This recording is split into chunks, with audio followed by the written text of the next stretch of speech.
अहमदाबाद के व्यस्त बाजारों में रहता था मीत, एक जिज्ञासु स्वभाव का लड़का। पुराने सामानों का शौकीन मीत को अक्सर एंटीक दुकानों में घूमना अच्छा लगता था। एक दिन एक सुनसान दुकान में उसे एक अजीब सी किताब मिली। किताब काले चमड़े से जिल्द थी और उसके बीच में एक लाल माणिक्य जड़ा हुआ था। मीत को यह किताब बहुत ही खास लगी। दुकानदार, एक बूढ़ा आदमी, ने उसे चेतावनी दी, यह किताब मत लो बेटा, इसमें बुरी शक्तियां हैं। पर मीत की जिज्ञासा ने उसकी समझ पर जीत ली। वह किताब लेकर घर चला गया। घर पर मीत ने किताब को खोलने की कोशिश की, पर वह जोर लगाने के बावजूद नहीं खुली।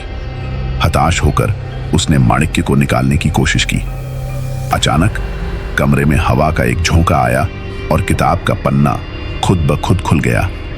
पन्ने पर एक खूबसूरत महिला की तस्वीर थी। उसकी आंखों में गुस्सा और उदासी झलक रही थी। उसी पल कमरे का तापमान गिर गया। हवा में एक ठंडी सिहरन फैल गई। मीत ने एक ठंडा हाथ अपने कंधे पर महसूस किया।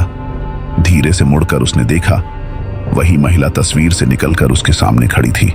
महिला की आवाज ठंडी और गुस्से से भरी थी। तूने मेरी कैद खोली है, अब तू मेरी जगह लेगा। मीत घबरा गया। उसने माफी मांगी, पर महिला नहीं मानी। वह मीत की तरफ बढ़ी। उसके हाथ बर्फीले थे। मीत ने भागने की कोशिश की, पर कमरे का दरवाजा अचानक बंद हो गया। मीत कमरे के कोने में सिमट जाता है। महिला धीरे धीरे उसके करीब आती है। मीत चीखता है, कृपा करो, मुझे माफ कर दो। पर महिला रुकती नहीं है। अचानक बिजली चमकती है और कमरे में अंधेरा छा जाता है। जब रोशनी वापस आती है तो कमरा खाली होता है। केवल किताब खुली पड़ी जमीन पर पड़ी रहती है। क्या महिला मीत को ले गई या मीत किसी तरह भाग निकला? यह राज किताब के पन्नों में ही दफन रह गया।